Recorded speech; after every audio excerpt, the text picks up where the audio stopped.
یہاں ماحول جو ہے بہت ہی زیادہ ڈراؤنا بنایا گیا ہے.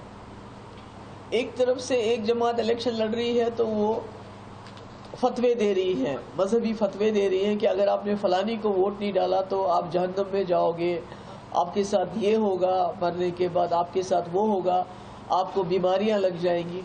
تو ایک جماعت تو وہ کارڈ کھیل رہی ہے، جو بہت ہی بدقسمتی کی بات ہے، کیونکہ ہم سمجھتے ہیں جو پیری مریدی ہے یہ بڑا پاک رشتہ ہوتا ہے، یہ ووٹ کا رشتہ نہیں ہوتا ہے، یہ الگ رشتہ ہوتا ہے. اور ووٹ لوگوں کو جو ہے اپنی ضروریات زندگی کے لیے، اپنے تحفظ کے لیے ڈالنا ہوتا ہے. تو کسی کو یہ دھمکانا جو فلانی کو ووٹ نہیں ڈالے گا تو وہ اس کے ساتھ اللہ میاں پتہ نہیں کیا کیا کریں گے، تو میں سمجھتی ہوں یہ برا ہے.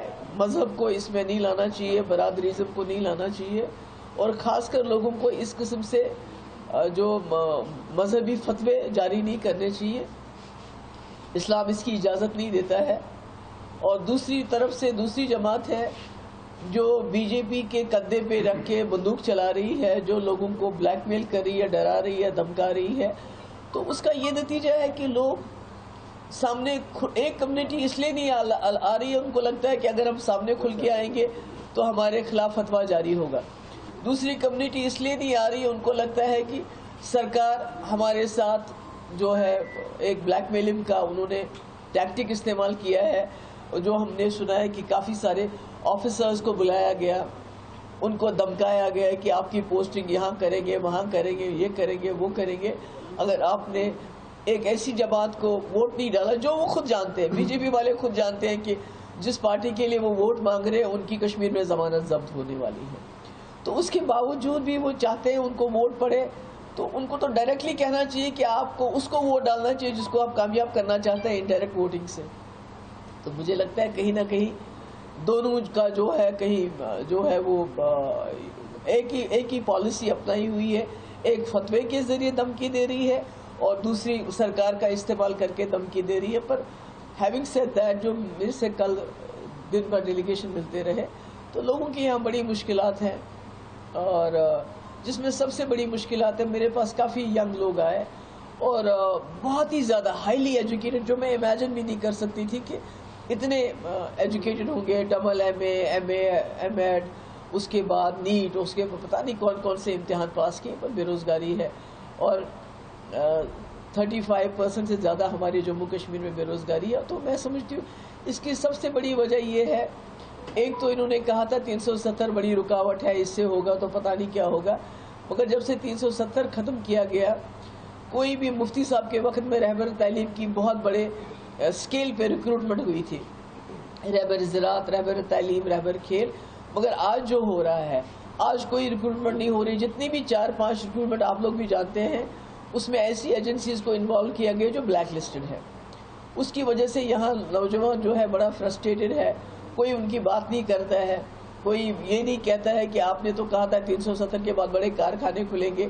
کارخانے تو نہیں کھلے، بلکہ جو ریت باجری ہماری ہے وہ بھی باہر کے لوگوں کو دی جا رہی ہے، کانٹریکٹس باہر کے لوگوں کو دیے جا رہے ہیں. مفتی صاحب نے ایک سیلف ہیلپ گروپ یہاں کیے تھے جس میں انجینئرز، پڑھے لکھے لوگ تھے، جو کانٹریکٹ جن کو ملتا تھا وہ بھی اس سرکار نے بند کر دیا. آپ چکند آباد سے ٹریڈ ہوتا تھا وہ بھی بند کر دیا. تو کہیں نہ کہیں ایسا لگتا ہے کہ یہ جو سرکار ہے لوگوں کو دینے کے بجائے جو مفتی صاحب نے اچھے کام شروع کیے تھے ان کو بند کروانا چاہتے ہیں. بابا غلام شاہ پادشاہ یونیورسٹی کی اتنی حالت خراب ہے، وہاں کانٹریکٹ بیسس پہ لیکچرر، پروفیسر، میں نے سنا وہاں مشکل سے ایک پروفیسر ہے، باقی ایسے کانٹریکچوئل پہ چلتا ہے، جس کا سٹینڈرڈ بہت ہی زیادہ ڈاؤن ہو گیا. حالانکہ یہ مفتی صاحب کے ایک بہت بڑی تحفہ تھا اس ریجن کے لیے، کیونکہ یہاں کے اسٹوڈنٹس کو یا تو جموں جانا پڑتا تھا یا کشمیر جانا پڑتا تھا، اور بہت سارے غریب لوگ تھے جو ایفورڈ نہیں کر سکتے تھے. تو یہ اور بھی کئی مسئلے ہیں، پر مجھے لگتا ہے سب سے بڑا جو اس وقت مجھے یہاں مشکل نظر آ رہی ہے وہ یہ لوگ خوفزدہ ہیں. لوگ خوفزدہ ہیں، بات کوئی کہتا نہیں ہے، کھل کے کوئی بات کہتا نہیں ہے. ان کو لگتا ہے ہم اگر ایک جماعت کے خلاف بولیں گے تو وہ فتوا دیں گے، اگر دوسرے کے بولیں گے تو سرکار ہمیں جو ہے وہ ہمیں تنگ کرے گی یا ہمیں کوئی نقصان پہنچا سکتی ہے. میم، جس طرح سے آپ نے بتایا کہ سرکار پریشرائز فورس ہے.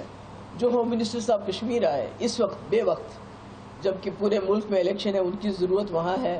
اور امرناتھ یاترا جو ہے وہ جولائی میں ہونے والی ہے. تو وہاں بھی کچھ لوگوں نے خدشات ظاہر کیے کہ یہ کیا میٹنگ ہے. کہیں ایسا 87 کی طرح تو نہیں ماحول بنایا جا رہا ہے. 87 میں الیکشن کے دن ریگنگ ہوئی تھی. یہاں الیکشن سے پہلے مینیپولیشن ہو رہا ہے. کیا ہو رہا ہے؟ کیونکہ ہم نے سری نگر میں دیکھا جو پی ڈی پی کے ڈومینیٹڈ ایریاز تھے وہاں پولنگ بہت سلو رکھی گئی. جو باقی کیونکہ مجھے لگتا ہے کہیں نہ کہیں پی ڈی پی سے ان کو خوف ہے. پی ڈی پی سے ڈر ہے کیونکہ پی ڈی پی لوگوں کے مدعے اٹھاتی ہے. باقی مجھے یہاں بھی کئی پولنگ سٹیشنز ہے جس کے بارے میں مجھے تحفظات ہیں کہ وہاں وہ یہ نہیں ہے کہ وہاں پی ڈی پی کو کسی طرح سے روکنا ہے. مجھے نہیں سمجھ آتی ہے یہ پی ڈی پی سے اتنا خوف زدہ کیوں ہے. تو یہی ہے مطلب یہی میری بات. میم جس طرح سے ہائی ووٹرز ٹرن آؤٹ رہ رہا ہے کشمیر میں اور کل تو ریکارڈ توڑا گیا ہے جو نارتھ کشمیر کی سیٹ پہ ووٹنگ ہوئی, کیا پبلک ایک میسج دے رہی ہے کہ ہم پارلیمنٹ الیکشن میں ووٹ تو ڈالیں لیکن ہمیں چاہت اسمبلی الیکشن کی ہے اور وہ مانگ. میرا خیال میں سب سے بڑا جو اس میں پیغام ہے میسج ہے وہ نیو دہلی کو یہ ہے کہ ہم ووٹ کے ذریعے آپ کا جو ظلم ہے اس کا حساب لینا چاہتے ہیں. کیونکہ آپ نے دیکھا بی جے پی نے کوئی کینڈیڈیٹ نہیں کھڑا کیا. کیسے کینڈیڈیٹ کھڑا کرتے ہیں؟ ان کو معلوم تھا کہ وہاں لوگ کتنا خلاف ہیں. ان کے لوگوں میں ایک غصہ ہے, ایک اینگر ہے, ایک ایکسپریشن ہے. بات تو آپ کر نہیں سکتے, بات کرو گے پروٹیسٹ کرو گے تو آپ کو جیل میں ڈال دیتے ہیں. تو مجھے لگتا ہے ووٹ کو استعمال کر کے لوگ اپنے غصے کا ایکسپریشن کر رہے ہیں کہ بھئی ہم جو آپ نے ہمارے ساتھ کیے وہ ہمیں قابل قبول نہیں ہے. میم پی ایم کی ایک اسٹیٹمنٹ آئی ہے کچھ دن پہلے جس میں انہوں نے کہا کہ میں نے کہیں پہ بھی مسلمس کے خلاف یا مائنورٹیز کے خلاف کوئی شبد استعمال نہیں کیا. آپ اس کو کس طرح دیکھتے ہیں؟ کچھ بھی نہیں کہا. انہوں نے کیا کہا گھسپیٹیے ہیں مسلمان. کہا کانگریس آپ کا منگل سوتر چرا کے, آپ کی بینس چرا کے مسلمانوں کو دے گی. کانگریس جو ہے آپ مسلمانوں کو آپ کی ریزرویشن چرا کے مسلمانوں کو دینا چاہتی ہے. تو اور کیا کہہ سکتے ہیں؟ ابھی آپ نے شاید کل بھی دیکھا ہوگا وہ جو بلڈوزر بابا ہے ان کا سٹیٹمنٹ آپ نے دیکھا کہ انہوں نے مسلمانوں کے بارے میں کیا کیا کہا. وہ تو اسی پارٹی میں ہے نا.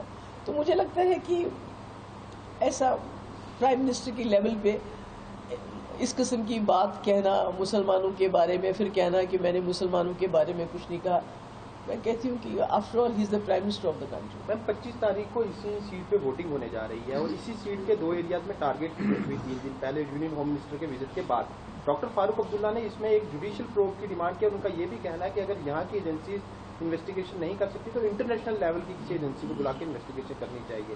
آپ بطور حیثیت ایک کنٹیسٹنگ کینڈیڈیٹ اس پارلیمنٹ سیٹ سے کیا ڈیمانڈ؟ نہیں دیکھیے مجھے لگتا پرواہی برتی گئی. جیسے آپ نے خود ہی کہا کہ ابھی ہوم منسٹر آئے تھے 2 دن پہلے, اس کے بعد اس قسم کی کلنگس ہونا اور وہی ہونا جہاں الیکشن ہو رہا ہے. تو کہیں نہ کہیں لاپرواہی برتی گئی جس کی وجہ سے اتنا بڑا نقصان ہو گیا. تو کہیں نہ کہیں مجھے لگتا ہے سرکار یا تو جان بوجھ کے لاپرواہی برت رہی ہے یہ سوچ کے کہ لوگوں میں ڈر خوف پیدا ہوگا اور کشمیر میں ووٹ کم پڑے گا اور ان کو لگتا ہے کہ محبوبہ مفتی کو کسی بھی طریقے سے پارلیمنٹ جانے سے روکنا ہے.